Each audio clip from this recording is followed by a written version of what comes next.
What is up, guys? Welcome to my review for Arrow Season 6, Episode 15, titled Doppelganger, and this episode saw the return to the show of Roy Harper for this episode and the next episode, and hopefully for the entirety of the next season. But for some reason, I doubt it. After watching this episode, I think he's going to leave with Thea forever. After the next episode, I think that's going to happen. Something weird about this episode is that for some reason the writers decided that they don't want to focus around Roy's return and instead focus around Thea reacting to Roy's return, and also Ricardo Diaz and Black Siren on the other side of the episode, which did connect. But it was a little underwhelming seeing Roy's return and how it wasn't really a big thing. They didn't make it a big thing in this episode. The characters, other than Thea, didn't react to it that much, and even when Thea reacted to it, the writers decided that they want to see Thea's reaction more than they actually want to see Roy's return. It also took the entirety of the episode to save Roy, so we never saw him in the Arsenal suit, which would have been amazing, and I'm really scared that we're not going to see him at all in the Arsenal suit next episode either. I'm really scared about that, because I really want to see him in the Arsenal suit again for at least one last time, and if we don't, that'll be severely disappointing. But like I said, it took the entire episode to save Roy, so it wasn't really his story, it was more Thea's story, which is severely underwhelming. It's something underwhelming about this episode. I think this episode is actually, in terms of Roy's return, is not as good as the Season 4 episode, because in that episode he suited up as Arsenal, and we got to see him in action. In this episode, it wasn't at all like that. We didn't see him in action, and it was focusing more on Thea than it was on him, so it was actually really disappointing in that regard. But even still, it is really cool seeing Roy back. He's one of my favorite characters on the show, and I just really hope that he stays for longer than these two episodes, maybe even returns for the season finale, which is a possibility, regardless of whether or not he's going to leave with Thea. He might come back with Thea for the season finale. They do that a lot with characters coming back from the season finale. Like this season on Legends, Jax left, but then he's coming back for the season finale, and like last season, a bunch of characters came back for the season finale of Arrow. So it's possible that Roy will return for the season finale this year, and maybe even possibly be a series regular or a recurring character next season, possibly either along with Thea or not, who knows. But either way, it's actually really cool seeing Roy back on the show, regardless of whether or not they focused on him enough. I mean, not really regardless, because I would have loved it if they did focus more on him than they did on Thea, but either way, my point is, despite that, it is still pretty cool to see Roy back on the show.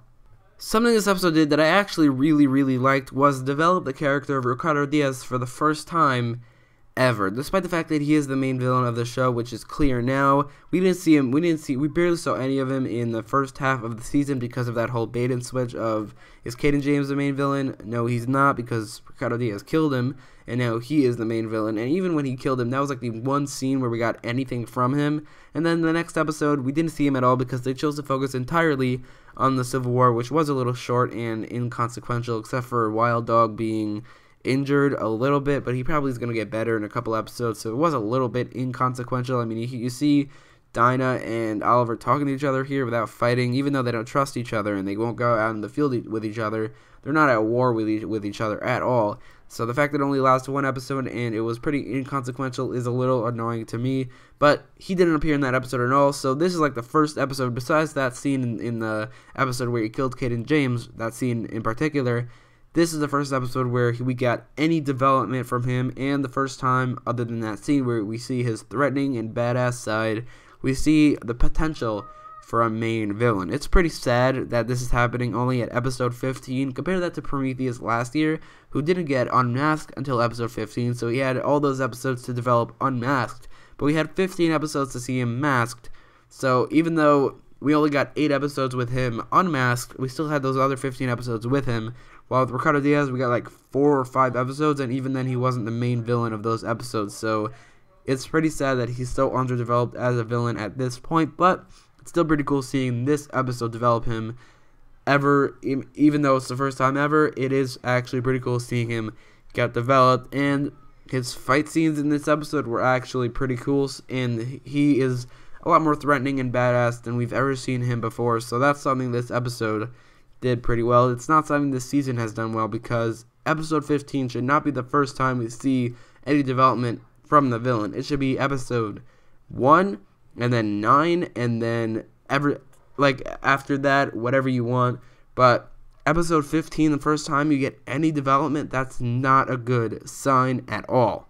So the title of this episode is Doppelganger, and that's obviously talking about Black Siren becoming Laura Lance of Earth 1, and to call this episode Doppelganger is ridiculously stupid. I said this in my synopsis breakdown, I said it in my trailer breakdown. It doesn't make any sense to call an episode after the side plot rather than the main plot, especially when the main plot is Roy Harper's return. So they could have named it something more interesting, or maybe even talk about Ricardo Diaz in the title. But to call it Doppelganger is so stupid. That was not the main storyline of this episode. Black Siren becoming Laura Lance was done pretty well.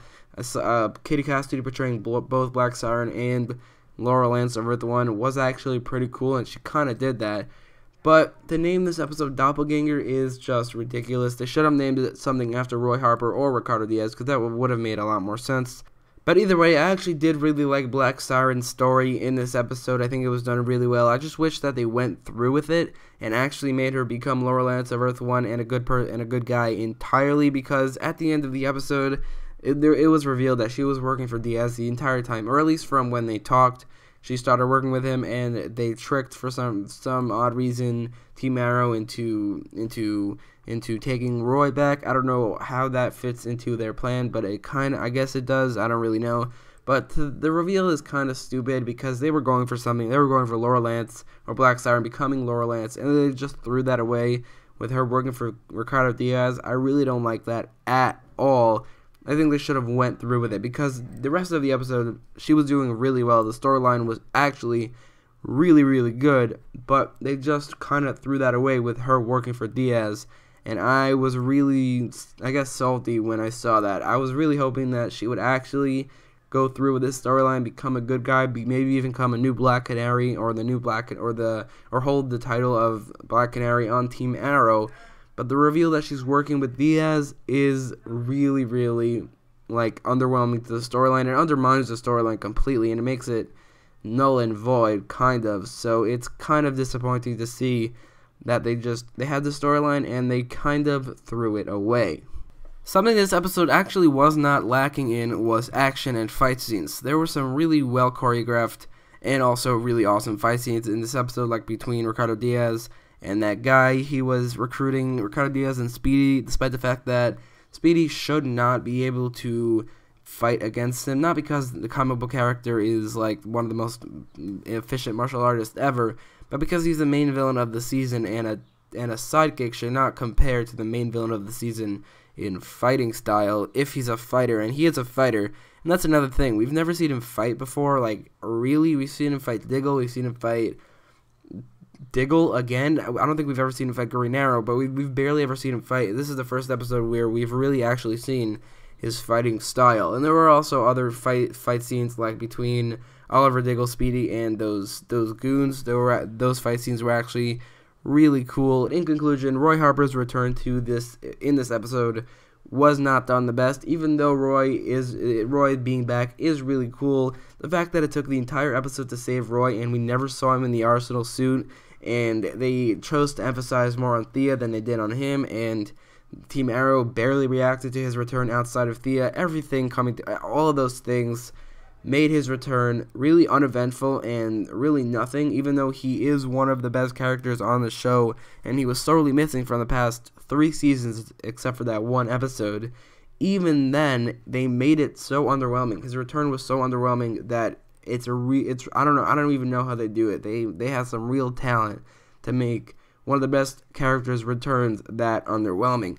That was the bad side of the episode, including also Black Siren becoming Laura Lance being thrown away. The good part of the episode was Ricardo Diaz finally showing his threatening and badass main villain side and getting some development for the first time ever, except for that one scene in 2 episodes ago. So I'll give this episode a 7.6 out of 10. But let me know what you thought about the episode in the comments down below. And don't forget to like, share, and subscribe. Thanks for watching.